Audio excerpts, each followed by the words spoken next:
मिला।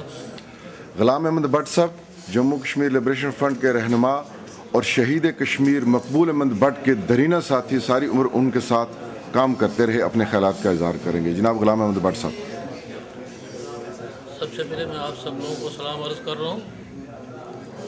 उसके बाद भट्ट साहब के बारे में कुछ कहने के लिए तो है ही नहीं, लेकिन अगर मैं तो ये समझता हूँ कि हम ज़िंदा क्यों है, मैं ज़िंदा क्यों, उसकी शख्सियत की बात जो थी वो मेरा ख्याल है दूसरा भट्ट साहब कोई पैदा नहीं होगा। और ना ही मैं समझता हूँ, मैं दिन रात हर वक्त ये दिन पता नहीं क्यों आता है, मेरी तो समझ में नहीं, कुछ भी नहीं आता।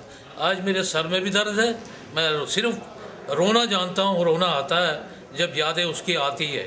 मुझे याद पड़ता है कि जब आखिरी दफ़ा उनको इंटरोगेशन सेंटर से निकाल के अदालत में लाए, हम 3-4 आदमी लाहौर से पिंडी आ गए। पिंडी जब उसको वो ला रहे थे, सिपाही थे साथ, जजेस थे, वकील थे, सारे थे, तो मैंने देखा कि एक खदर का जोड़ा वो पहने हुए, ठंड थी, सर्दी थी सख्त, खदर का जोड़ा वो पहने हुए और चादर लिपटे हुए थे। मैं कोट पहना हुआ था, मैंने भट्ट साहब से पूछा, भट्ट साहब के गले लगा, रोया। मैंने उनसे अपना कोट निकाल के ये चाहा कि मैं ये आप कोट आप पहने, लेकिन भट्ट साहब ने नहीं माना, कहने लगे नहीं जी ये नहीं। उसके बाद ये बात अधूरी रह जाएगी। क़य्यूम साहब वो भी जेल से निकले, मैंने उन्होंने मुझे बताया क़य्यूम साहब को ले लें।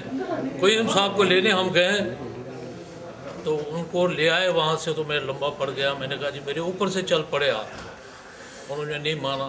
और इस तरह से ये काफ़ी सारे वाक़ात है भट्ट साहब के, मैं क्या बताऊँ। वो गैरत का वो तो पुतला था, गैरत ही गैरत थी उसमें, और इसके अलावा मैं क्या कह सकता हूँ।